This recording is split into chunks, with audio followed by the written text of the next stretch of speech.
Hi guys, this is Ben from 561 Music. We have a new single out. It's called Deader Than Dead from our new band Nina's Yard Party. It's the second single we've released and it's available here on the 561 Music YouTube channel or on all streaming services. Go and check it out. We spent a lot of time working on the video and it came out really great, I think. Music free ya, don't allow propaganda to teach ya. So many lifestyle allow me to show ya. It's hard that's living in the world of the dead, yeah. Shots ring out, deader than dead. High noon with a bullet in the head. No, do you hear that? LA, hear that, New York? It's so eclectic down here. It wasn't me who said it. It's what we're doing. Come and check it out. It's what we're all about. 561 Music. Welcome to 561 Music. My name's Ben, and Hector's not here today. So you got a little bit of Hector a couple of days ago. He did the Just Passing Through episode, and now you're going to have a little bit of me. So hope that works for everybody. You get instead of us both being on the same podcast, you get double your money, and you get, which is no money. You get you get me on one podcast and Hector on the other one. But so this weekend, a bit of an unusual weekend actually, because it was light on the ground when it comes to Killbillies gigs, which is almost unheard of. We played at the Atlantic Avenue Yacht Club in Del Rey, or as my buddy calls it, Del Hey. I don't know why he calls it that. Always makes me laugh though. And we had fun with that. We were playing with Fox Maple and Brett Statska, and it was sort of like all of the bands from our scene we know that are playing at Sunfest almost. It's like that was in Ricky's mind when he booked it, but I'm pretty sure it wasn't. It was just by chance. So we had a lot of fun there. I've never played there before. It's a small place, but I don't know how they do it. They get great sound. It's just like in this very small stage, and the sound guy seems like he's doing nothing at all, but then you get up there and it sounds amazing. So respect to those guys. And then on Friday, so I'm backtracking a little bit, I played with Butch and the Fat Dubes up at East Ocean Pub. Now, East Ocean Pub is a cool spot. It's this kind of, if you've never been there, it's a kind of up-and-coming rock and punk place and metal. And they just do a really good job. I mean, the sound was good, and it's just nice to see. I was saying to someone just recently, I was trying to figure out what I loved about the place. And then it just occurred to me, the thing I loved about the place was that there's not really that many places like it anymore. We used to be surrounded by places like that, like punk pubs where you could go and play. And very sadly, there's not as many as there used to be. So what I like about it is that it's there. So respect to the guys for making that happen over at East Ocean Pub. And then I had Saturday night off, which was very strange. Didn't know what to do with myself at all. But we have Corvallis with us today. We have Matt and Chris from Corvallis. How's it going, guys? Going great. Doing good. Mm-hmm. Excellent. Thanks for having us. So where are you guys from? We are from Port St. Lucie, up north just a little ways. I'm from Jensen Beach. Okay, gotcha. Yeah, where do we play in Jensen Beach? I play at Taco Tiki sometimes. Oh, there you go. Yeah, that's a good spot. Yeah, absolutely. Good venue. Totally, man. So you guys are in a band which is kind of a rarity down here, but I just love it, which is like an instrumental sort of rock band. And why don't we just get straight into it? Because I'm so curious. I'm sure you get asked this question quite a lot of the time, but what made you think to yourself, we're going to have a rock band with no singing? Well, I had tried to do vocals, Right. tried to write lyrics, and just wasn't really happy with how anything was turning out. I had played with lots of different bands on, guitar and bass and stuff like that, and so I really wanted to just kind of bring that element together and just really focus on the instrumentation, and so just have a band that doesn't have any vocals. Yeah, it's really cool. I love it. And we've had Libeika on the show, and we've also had them play our festival, and they're, one of our favorite bands around here. And Doug on the drums is in Libeika, right? He's not here today. Yeah, he plays bass in Libeika and then drums for us, and it was great to get to know him and have him be a part of the band. Yeah, absolutely. has he always been the drummer? Yeah. Oh, Yeah, sick.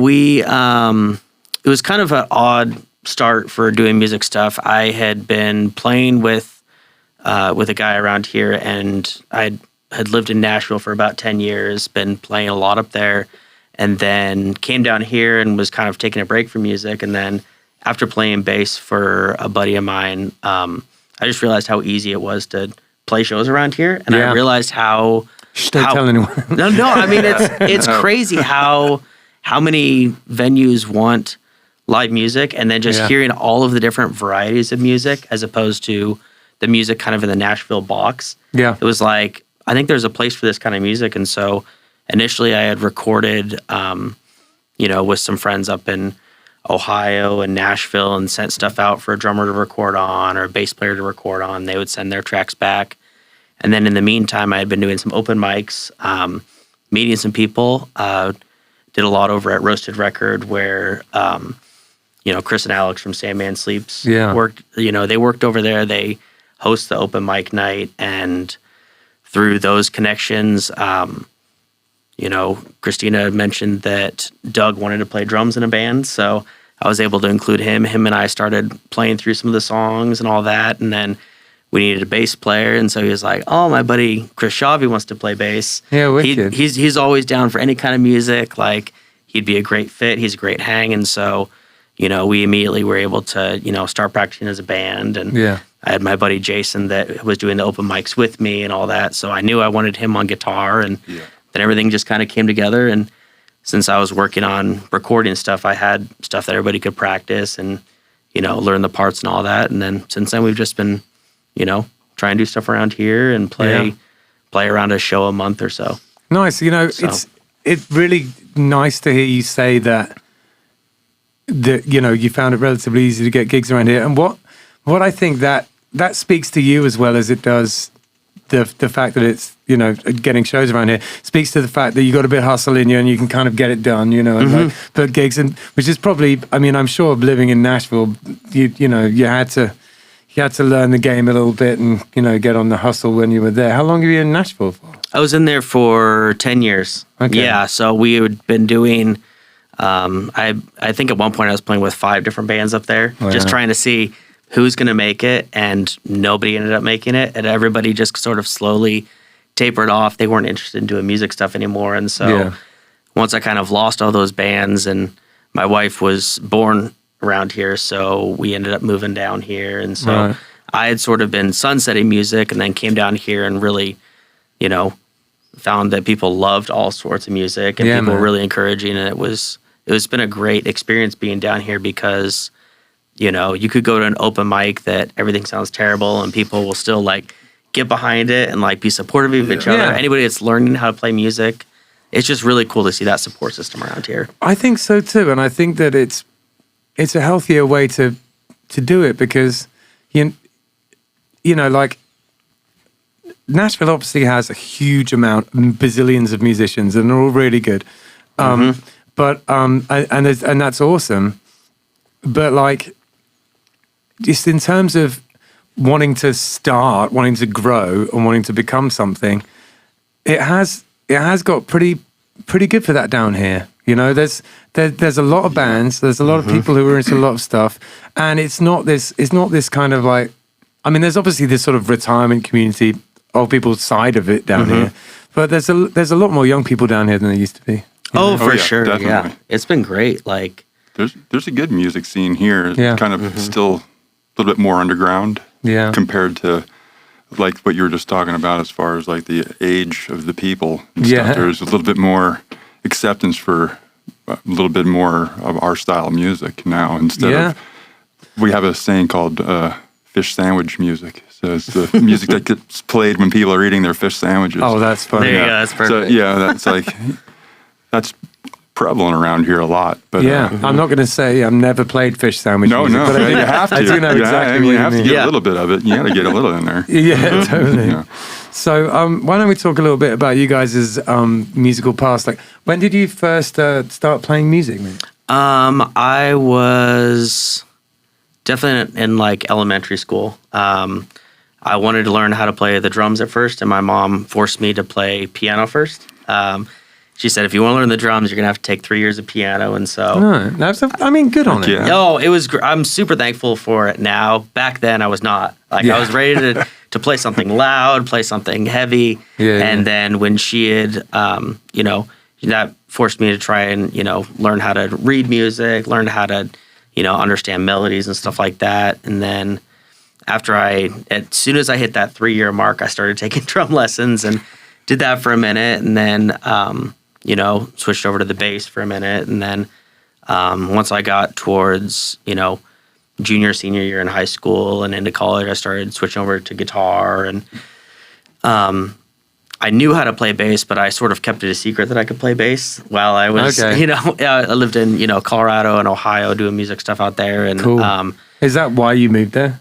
I went to college in Colorado and Ohio, and then just met musicians through Gotcha. through that out there. And then, I just sort of kept it a secret. I did bass, and then moved to Nashville and realized that I could not hang with the guitar players down there. And so I was like, oh, maybe I should kind of switch back over to bass. So I did mostly bass in Nashville, and then came down here and kind of switched back over to guitar. So Gotcha. Yeah, I bet there's the competition for like shredding. It's almost like being able to fly all over the neck is just like the base level. Oh, I know. Yeah. It's insane. Like I went there as like I'm gonna be a guitarist, and then as soon as I saw people, I'm like, I think I'm a bass player now. Like just immediately switched. So Yeah, and like when I was talking about Nashville, then I'm not, I have a bad word to say about it. Really, it's just very different. It is. It's like the hustle is crazy with musicians there. yeah, it is. I think it's very cutthroat there, and it's very like everybody's trying to sort of use each other for their own success. Yeah. Here it's a lot more encouraging, where it's like, bands will say, hey, we've got a show, do you want to jump on this with us? As opposed to there, it's a lot more It's like I have this opportunity More for you. oh, exactly. Yeah, and it's a lot of like, you can play this venue, but you got to sell 100 tickets, and if you don't, then you owe the venue money, or like, playing to empty rooms there, just for that opportunity of playing at, a certain venue or something like that. So it's definitely discouraging, despite being around like some absolutely phenomenal musicians in Nashville. Sometimes I felt a little bit like that in the UK, living in Manchester, and not all the time. There was some good stuff in Manchester, but certain venues, that prestige, and it's like you would be lucky to play here stuff. Oh, exactly, yeah. Yeah. And then he's been around for a lot longer than I have around here. Yeah. So he's let me been know. doing a ton. What have you been up to while you've been there? Wow, I've been up to a lot. When did you? When it was a weird way of saying it. I don't know why I said it like that. But when did you? Were you born and brought up down here? I was brought up down here. I wasn't born here. Yeah. I was actually born in New Jersey. Gotcha. But I had family down in Hope Sound area and Stewart area since my great grandparents. Wow, So okay, I kind yeah. of moved down here when I've always come here with my family, but I'm from here. Yeah, I that's- gotcha. Yeah, definitely. Yeah, that's awesome. Yeah, So when did you start playing music? I started playing music in elementary school also, in the elementary school band in like 4th grade. Yeah, man. Me Like too. with getting a formal education at a young age, Yeah. which kids don't get today. No. Which that's a real lack of. I think so. I teach a lot of huge kids lack. here, and it always surprises me. I ask about their music at school, and it's either like a little bit or none, or Yes. loads. And it's like There's some that really have a good program, but Yeah. most don't. Yeah, Most totally. do not. Seems like you have to go to a school of the arts. I think that I get a little bit of a biased view on it, though, because a lot of the kids I teach are pointed towards those kind of schools. So there's quite a few kids that I teach who have like just zero musical education at school, but then I think I'm sort of tricked into thinking it's better than it is everywhere, because a lot of my kids will like go to Bach or something like that. Okay, yeah. Yeah. But yeah, all right. Yeah, wicked, man. Like, what was your first sort of instrument that you fell in love with, would you say? Well, I come from a musical family too. My dad is a musician, bass player, singer. Oh, really? And like that, yeah. And so I've always been around it. I've kind of grew up as a little roadie, kind of in a way. But really the first instrument that I kind of fell in love with was the bass, really, to begin with. we were all kind of multi-instrumentalists too. We all Sure. played different stuff. Yeah. So we all, pretty much bass. I can play rhythm guitar like that, but Yeah. and then also the drums. I'm a drummer. Excellent. I just find the bass to be. I'm a frustrated bassist. I love it. There's something magical about I think it. all bass players are frustrated. That's true. It has something. It has something. Because it's like part of the rhythm section, but you can also be very melodic on it. Oh, you got yeah. a lot of power on the bass, you know. Oh yeah, And a lot of You're- responsibility. You're in charge of Yeah. the groove of the music. Yeah. you know, that's really that's your job. It's Totally. the Yeah. groove of it. You know, Yeah. it's not really keeping time. That's the drummers. Yeah, no, absolutely. It's awesome. And my friend Yaz, who works here, he's a great bass player. And you know, sometimes I'm like, oh man, what would it be like to be a bass player? But one day I'll One do day. it. There you go. Yeah, man. So yeah, have you played in other projects down here? Yes, I have. Yeah, I figured. I'm just curious. And everyone does. I've been. I was saying the music scene here has been. There's a really good music scene that's available to play in, but it's just not really out in the open all the time. Yeah. We had really my first band that I actually played in was right in high school, called Justice Denied, a punk band, and doing that. Good lad. Oh yeah, punk all the way. Yeah, and then that's awesome. so then just played in a lot of different bands over the years. Cool. Have you ever played any of the fish sandwich music? No, not necessarily. Well, I haven't. respect that, Not so. for.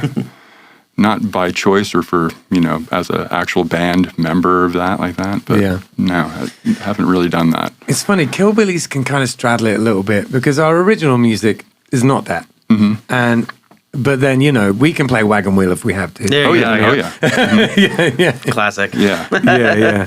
That's about as fish sandwich as it gets. But the most fish sandwich is probably Santeria. Santeria? Oh yeah. Especially That's for Florida. Yeah. Yeah. Oh Absolutely. yeah, that's definitely fishy. I remember in Nashville, like, if you were walking down Broadway, at least one of the bars at all times was playing Wagon Wheel. Yeah. Oh, yeah. Like, it would be different music from, 20, 25 different bars on Broadway, but you'd hear Wagon Wheel over here, then over at this bar over here, then Wagon Wheel over here. Like, there was no time the Wagon Wheel was not playing That's in so downtown funny. Nashville. I think, and I believe the reason, I have theories about this song, is because it came from somewhere kind of cool and like offbeat, and then it got blasted to mainstream success. So all of the kind of, at the beginning at least, all of the kind of punks and like alternative kids kind of liked it. And just your average Joe on the street liked it too. Exactly, So yeah. at that point, it's just everybody likes it. But then the problem is, now everyone likes it. Now nobody likes now, it. Yeah, now exactly. it's not cool anymore. Yeah, it's such a universal song, like you can get behind it, but it's when it's overplayed and everybody does it, and every time you're out for a fish sandwich, you hear about it, like like just constant, I think that a little bit of the tragedy of that is we were playing it the other day. We very rarely play it these days, probably every 3 months or something, or if someone asked for it or something. And we were playing it, and I was like, "This is a good song. It's a really good song. is. It's such a tragedy that it got Yeah. so It is a good burned. song. Oh, for sure. Yeah. Oh well, life goes on, I suppose. You can't spend your life mourning the death of songs. Exactly. Yeah. So when did Corvallis begin? So, a little bit like during my time in Nashville, I had sort of experimented with friends and just sort of, friends that would have little house studios. I sort of had some demo recordings out there, and just sort of kept on the back burner. Like I said, when I got down here and I realized that there were no rules around what kind of music you could play around here, I realized this would be a good avenue for it. And in my head, I was like, okay, I got to record first, so I've got something to send to venues to play shows so people know what we sound like. Yeah. Which is kind of the opposite way that I've done it in every other band. It's always been, play the shows to get the money to do the album. Yeah. But in my case, I was just learning how to do recording stuff and GarageBand and stuff like that. Yeah, and dude. so I was like, okay, I've got my guitar, I've got my, pedal, my amp, like I can do this in my room. And then since everything was remote, I was able to just sort of send off bits and pieces to friends and like people that I had played with in the past, where I could go, okay, this drummer would sound really good on this song, or like this guitarist would sound really good on this song. And initially it was going to be sort of just for me and just sort of like, hey, this is just kind of a digital work. And then the more I got to know people around the music scene, the more I realized, you know, I need to find people that will want to play this music live and will want to, you know, be a part of this. And if it's not this, you know, pay to play sort of scenario like it was in Nashville, and there are venues out there that, you know, even though they're underground, they're out there to play shows at. You know, I need to find the people, and so I really was just sort of asking around to find, you know, both Jason and Doug and Chris here to, you know, I found people that really wanted to play that kind of music and were down with it. So it initially started as just sort of a digital thing, and then similar things happened with me recently. Where like a digital project that's all over the world, different people, and then, you know, it's like, all right, we got to make this a band now. Exactly. Yeah, for sure. Totally. So yeah, it's what was it? Did you say like a year old, the band, something like that? That's about a year. I'd say we've been about a year old now. Yeah, that's awesome. And you've got an album and a few singles out, right? How many releases you got out? Yeah, I've got a full-length album called Unknown Territory.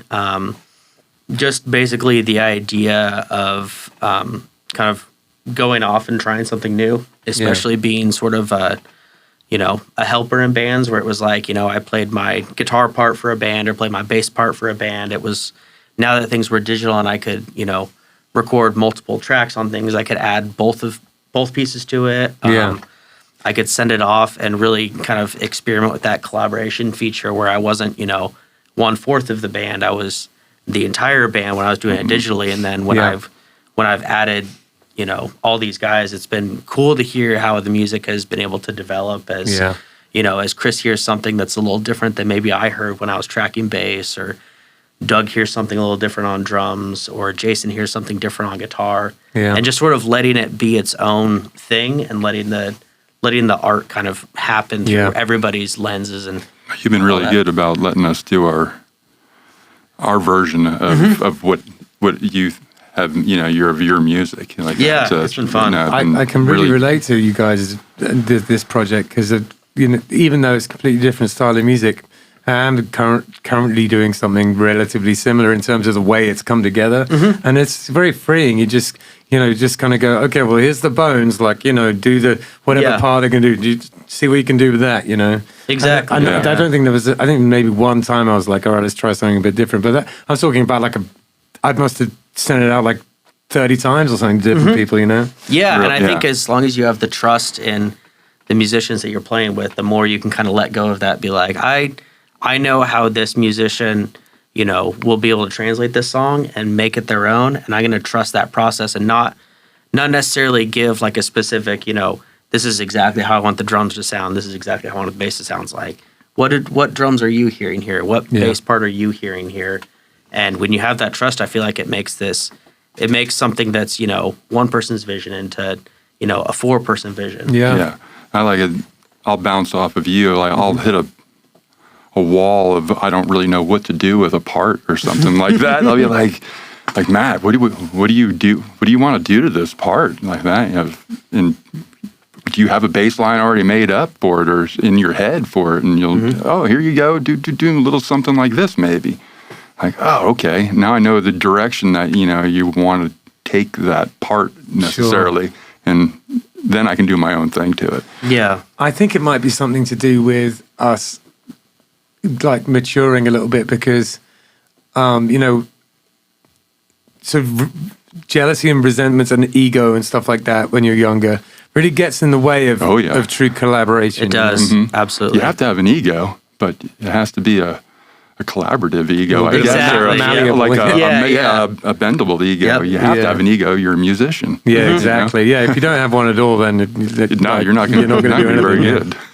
Yeah. You at least have to feel like everyone should listen to you all the time. Oh yeah, of course. Yeah, exactly. Oh yeah. Yeah, and I think you have to be like excited about your part you're bringing. Oh yeah, like, you know, excited. If you're like, this is the coolest bass part for this part, or like, this is why this guitar part sounds really cool.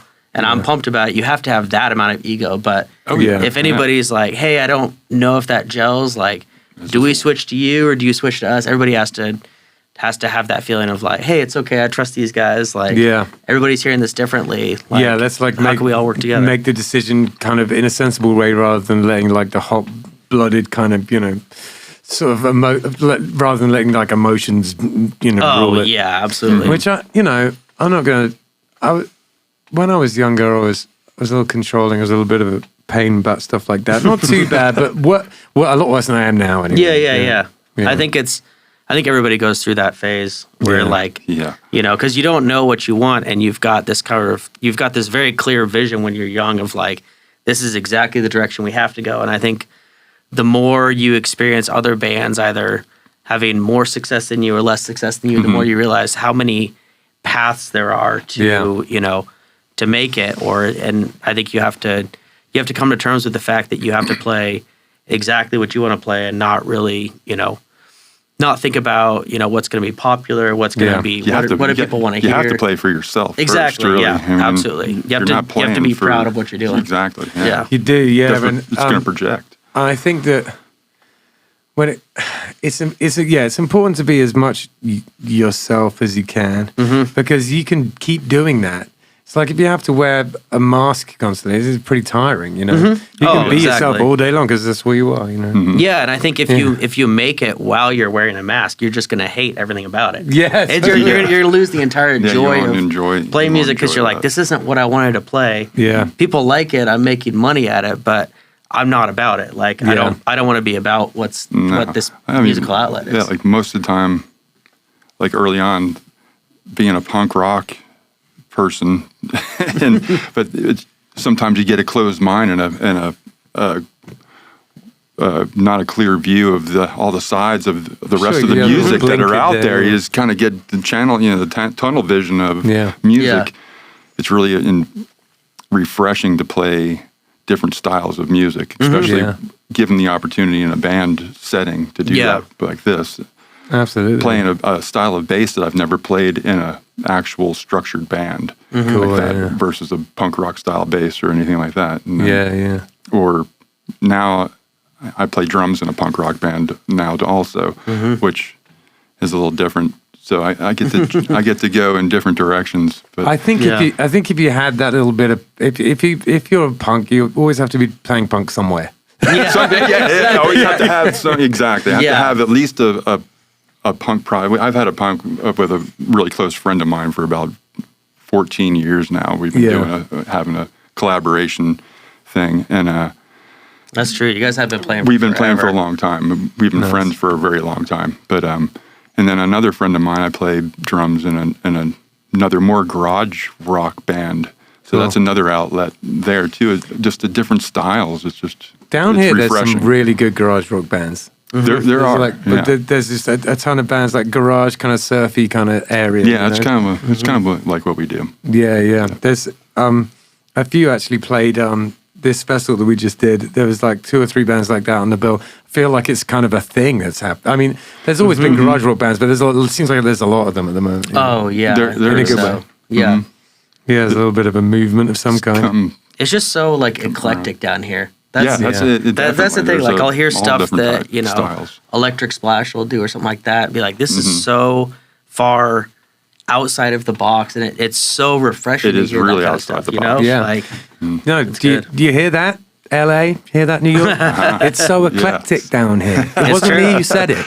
I think that's wonderful. Wonderful to hear. That makes me super happy, and I agree with you. Yeah. Why don't we listen to some of your music? Let's do that now. Cool. All right. Okay.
Oasis Root Kava Bar is in Sea Grape Square on Indiantown Road.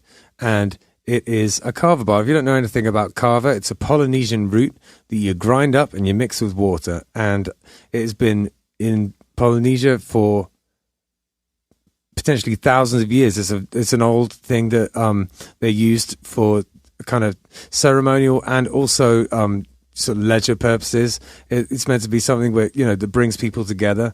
You all take a shell of kava and chink them together and say bula and have it together like that. It's meant to be something to bring people together. It's has a kind of an effect, which is, I guess, a kind of a slightly warming effect. It just kind of makes you feel nice. It's not particularly intoxicating. It's not like drinking alcohol. So the atmosphere in a kava bar is sort of like a cross between a regular bar and a coffee house. It's pretty chill in there. You get all sorts of different types of kava bars. Some of them are more like a club, there's sort of like blacklight and EDM playing. And some of them are more like a cafe. This is one of the cafe type of ones. It's super chill in there. If you're looking for somewhere to, I don't know, maybe go and do some work on your laptop or go and have a chat with friends, it's perfect for that kind of thing. There's a foosball table in there if that's your jam, or baby foot as they call it in France. And Jim, the owner, is a really cool guy, and he has very kindly sponsored our podcast. So thank you very, very much for that, Jim. They also do a poker night in there, all sorts of things going on at Oasis Root Kava Bar. 561 Music is sponsored by Live Music Community. It's where we film the podcast that you're listening to right now, and it's also where I work. Gavin, Hector's son, was a student here for a long time, and in many ways he's the musician he is today because of the teachers at Live Music Community. We taught him not only about his instrument, but also about being in a band, and his band, Unemployed Youth, accomplished a lot of goals, mostly band etiquette, how to work together, and all of the nitty-gritty that goes into being in a band on a day-to-day basis.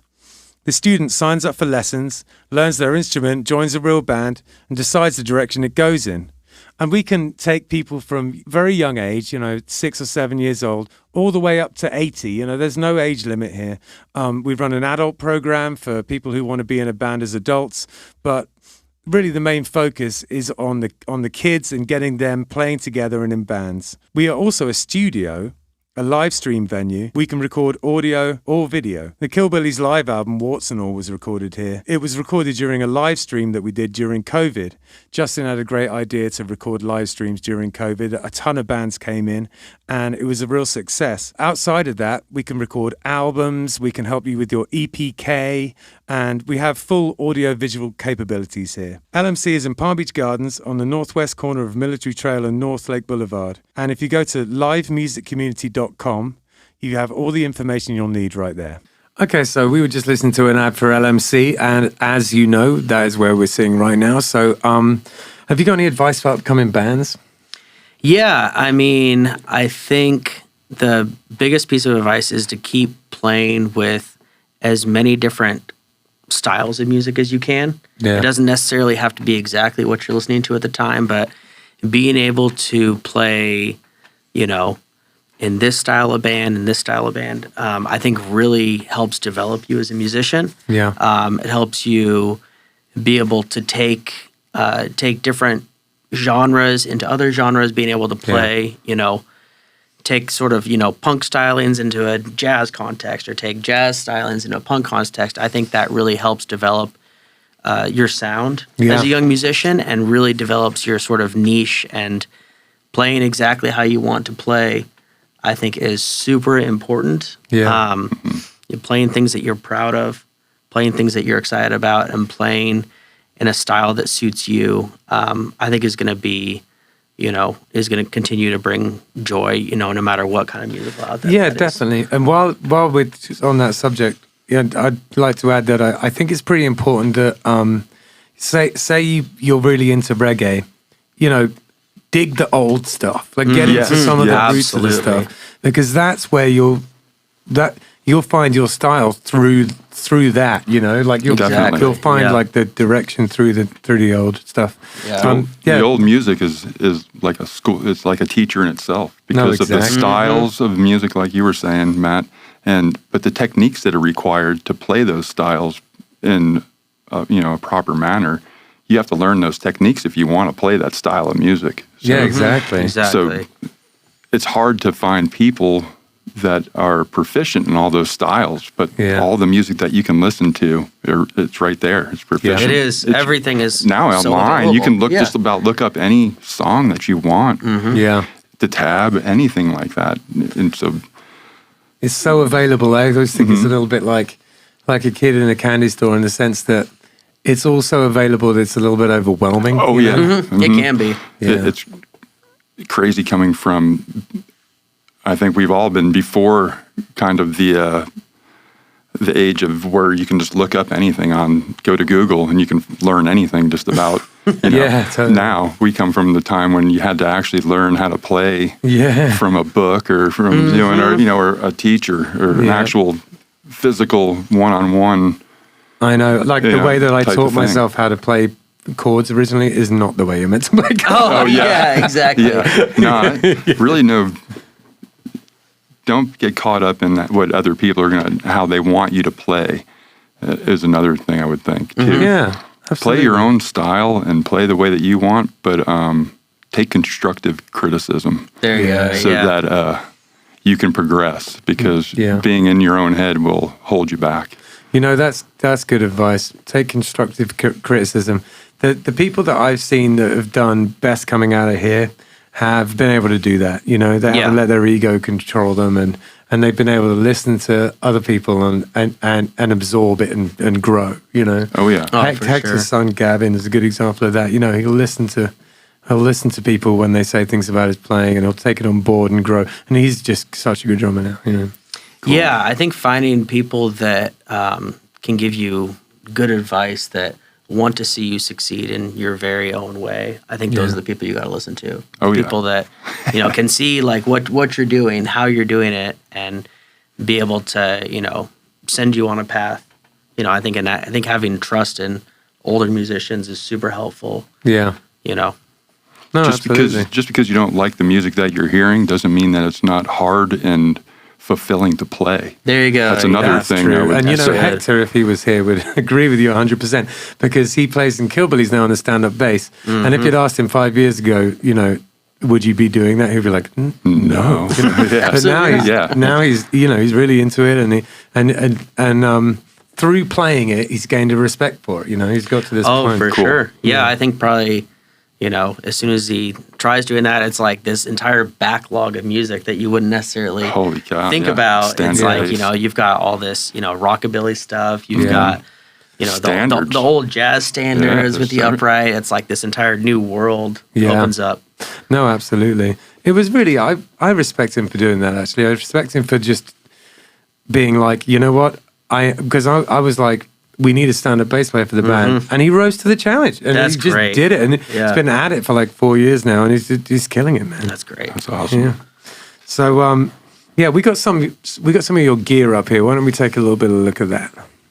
So what are we looking at here? So this is my Line 6 Podgo. That is really what allowed me to record music Nice. easily. I've got a 5-year-old and a 2-year-old in the house, and a lot of times Right. my only time to, record music is after they go to bed. And Sure. so I wanted a way to, record music that was relatively silent, where I didn't have to, mic an amp in the closet or anything like that. And so this has been huge for, developing tones. I used to have like a big pedal board with all these different types of pedals on it. And this thing has been super helpful to, set up whatever amp I want or whatever pedals I want, have, thousands and thousands of dollars worth of pedal options, right at my fingertips. I can set up a different patch for each song. I can run it with or without an amp. So when I'm playing live, I usually run it without an amp, and then, those different buttons are just, I treat it like a pedal board. Yeah, so it's like, sure. I can turn stuff off and on the same way I would. And Are you using like a traditional like amp? Like a cube amp? I've got a Fender Hot Rod Deluxe. Yeah, cool. It's in Texas Red. That's awesome. It's a great amp, and so I basically treated the pedals on there the same way I did on my pedal board, where I was, trying to find exact tones that made sense with the amp. And, then when I go to record, I've got the same settings on that amp. And so I just turn on the amp and it's like I'm able to record immediately with that. And That's sick. It was a great purchase. When you're recording, are you doing it, like how are you getting your recording done? Like, is it on a Mac? Yeah, it's on a Mac. It's in Logic. That's why I basically started with GarageBand because I had no idea what I was doing. And then through using that, I was able to learn about, different signal chain stuff, different effects. And then once I got kind of used to that, I realized that Logic was just GarageBand expanded. Yeah. And it wasn't that crazy. Like, I had friends that were using Pro Tools and Ableton and all that stuff that was like this insane learning curve. Yeah. And then when I went from GarageBand to Logic, it was like, I went from, 3 EQs in GarageBand to now I've got 8 different EQs. Yeah. Or, I've got these 6 different reverbs to, 35 different reverbs in Logic. So. Totally. I mean, the good thing about Logic is that it's easy and logical to use, but it's professional grade quality. It's fine. Great. Yeah, I love it, and it's one thing that I think was pretty cool on the album and the EPs that I've done is I use GarageBand for iPhone. Yeah, cool. It's completely free and has I've messed around with it a little. It's cool. It like a few years ago it was horrendous. Like not it was basically useless, but now it's crazy the amount of different synth stuff you can do on there, different drum programming to a click and everything like that. It's super user friendly. So if there's anybody out there that like wants synth sounds but doesn't necessarily know how to play the piano or doesn't have the money to pay for synth stuff, I would highly recommend GarageBand for iPhone. There you go. That's awesome. Do we have another picture of gear? I feel like we do. That's my amp there. Cool. On the right, and then my bass. Yeah, there you go. That's kind of all of our gear there. Yeah, everybody's. We've got. Is this a rehearsal space? This was actually down at Tough Times in Pompano. Right, of course. Yeah, that place is awesome. It's been great playing shows there, and Chowell's been amazing to work with. Like he's always down for new music, always down for putting together these crazy shows. We had one that there was like. I think Blab's Cam was the headliner, and then there was like a reggae band, and then there was like an acoustic guy, and then us, and it was like this big eclectic night, and there were people that showed up and came out. And I feel like you could put you guys on with like just about anything, like in a really really good way. Like I would feel, I'm in a ska punk band, and I think it would be, it could be you and then that, or just because it's fit to a lot of things for sure. Yeah, I just think if you wanted to get like a really cohesive night together, you just sort of want to make sure that like either one or two of the bands was more like you, or one or two of the bands were more like the other thing. Exactly. But what you are it could go with pretty much anything. Yeah, I think that's been the fun thing about playing shows. Even with the venues that we played, different venues, it's gone over well as far as how it's received just from the different crowds of. Yeah. Like you said, from punk crowds. We played up at the Stamp in Vero Beach. We played up there, and that's mostly a punk crowd for that, for the matter like that, and then it was everybody loved it. It like that. So it fits to a lot of different. Well, it has it's almost this like physiological element to it. The kind of music you play where you feel it. It's like big chords and it's a symphonic and it's I just think it's really interesting. And it's also very interesting to hear you play it in a pared down way like that because it has a completely different vibe to it. And it would have been like, one way you could have done it would have been like a million pedals and make it super complicated. But I like the fact that you did it really pared down like that because you just the bones, and I thought it was really interesting. And what songs did you play? We played Union and we played Bonneford. Those two have been Union. I had written forever ago, and then it was initially written on the acoustic guitar, and so there was a lot of kind of dynamics that were built into the strumming initially, and then Yeah. when I had pedals, it was like, okay, this is a different type of dynamics to add to this. And Yeah. then with Bonifer, that was the first song that I had recorded in Nashville that was all my own. I used a drummer that I had played with in a band, and then I just tracked guitar and bass, and we just recorded it in his house. He was trying to learn how to record, and so I was like, "Hey, I've got a song maybe that we can do here." And Total so that was back. experiment. Yeah, that was back Yeah, in like that's 2012 that was initially done, and then when I was working on kind of revamping this, I'm like, maybe I can revisit this song. Maybe I can Yeah, man. rehash it. And so I ended up using him on drums for that song as well. So it was cool to hear, what his take was, 10 years after the fact or whatnot. Totally. I like it that you've been bringing. I'm sorry. No, I like that carry on, man. you've been bringing in some of the other songs that you have that are not structured for being necessarily a heavy song or a full band song that you've been Yeah. introducing to that we've been doing. Yeah. So I kind of like those songs also because you're able to do our own thing with that also as far as giving it a different vibe. Yeah, that's kind of always the idea, is to try and retranslate songs as much as possible. So songs that were initially written for, just sort of synth and ambient stuff, it's like, well, these are still chords here. Like, can we create a live version of this that's its own special thing? That's been versus, an fulfilling. album I like thing. doing Yeah, that. and so it's been fun because it's just a blank slate. It's just, these are the chords. This could go heavy. This could go light. Like, what's everybody kind of thinking with these parts? And so it's cool to be able to, write something on GarageBand by myself as I'm picking the different lines, and then take it to everybody and be like, what are the sounds you're hearing on bass? There's no bass part. Yeah. What do you think the drum beat sounds like here? There's not really like a distinct drum part, or like, here's kind of what the synth melody is doing. Can we translate that to guitar, or can I kind of get the same vibe through pedals if I'm just doing rhythm stuff? And so it's a really nice idea, nice way to make music. Have you ever written anything together, or is it always this like passing the sort of project back and forth? It's mostly been kind of passing the project, but we've gone through different parts of ideas together.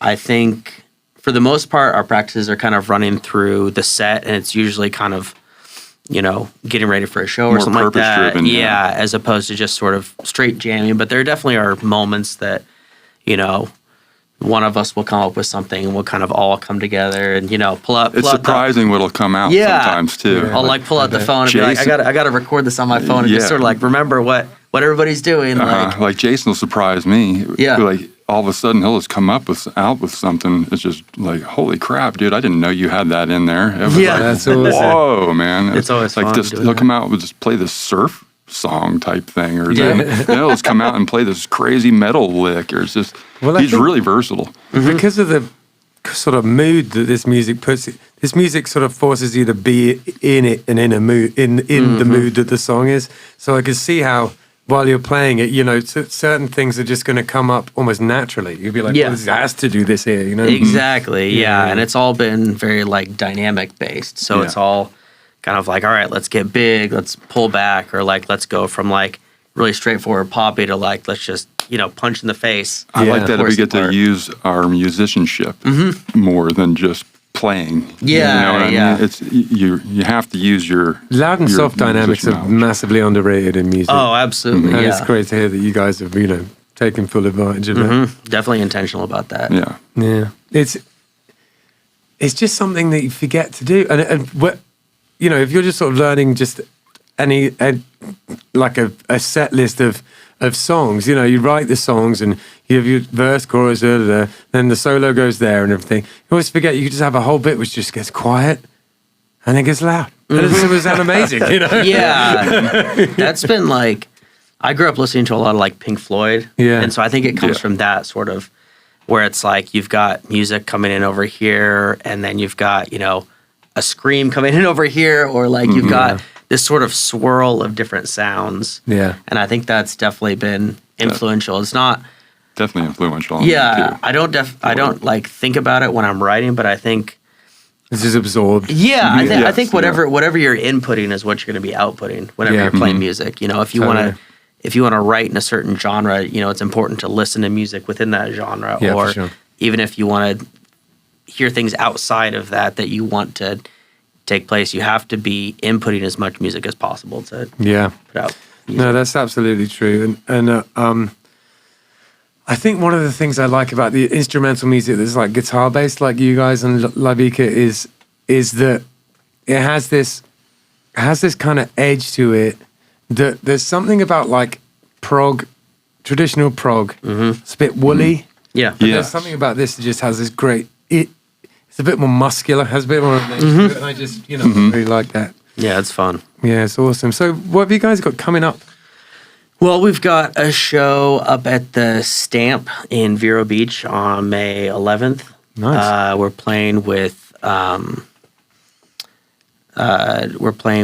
Santa Pine Hills and our buddy Bobby up there, and then I think one more band. We're still trying to figure out who the last band is going to be. I'm not sure. Up there, and then we're playing with Black Tusk on May 25th at East Ocean Cool. Pub. So Yeah, that'll be a good we're one. looking forward to that. We've gotten to know Michael at the Dead Dreams Booking, who's been super helpful with He's a finding really shows good to guy. play. Nice one. I can usually just message him and say, "Hey, do you got anything going on, or anything you can include us on, or anything you're working on?" He's always, he's booking into like October by now of Yeah. different shows. so- Definitely a integral part of our scene now. Yeah, like yeah, he's absolutely. really done a lot of good Yeah, for that's for excellent. the music and Yeah, and I think and for the musicians really and been able- bands. He's really good guy.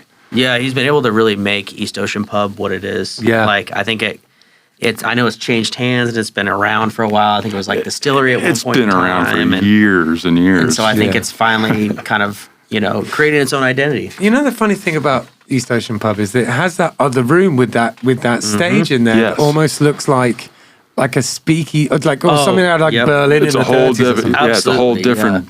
Like one side feels like this, you go over to the other side, and like you said, it's like almost like a speakeasy, a Yeah. little smaller. I'm dying to smaller do deal. something in that other room. Oh, it'd be so Yeah, fun. it sounds really good in there Yeah. too. Really? It does. Cool. Yeah, Yeah. I've done a couple things in that room, but Oh, that's awesome. yeah, it's it is blast. really cool.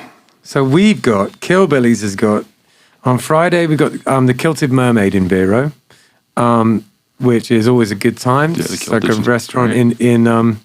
in Vero, and we love playing there. It's super chill in there. The owners are really cool, and we've been playing there for a decade. So looking forward to that. Then on Saturday we're playing. We're doing a duo at the Square Grouper in Jupiter, and then I'm doing a solo gig on Sunday at a place called Golden Juicery in Juneau. And that, Golden Juicery, is a really interesting place. So I'm there on Sunday, the 14th, from 10 to 1. And just the drinks they make in there, everything's super fresh. It is just a delight going there. I don't play almost any gigs in the morning. This is like the only one. And the reason I play there is just because it's just a really cool place. If you've never been to Golden Juicery, you could swing by on Sunday and check it out.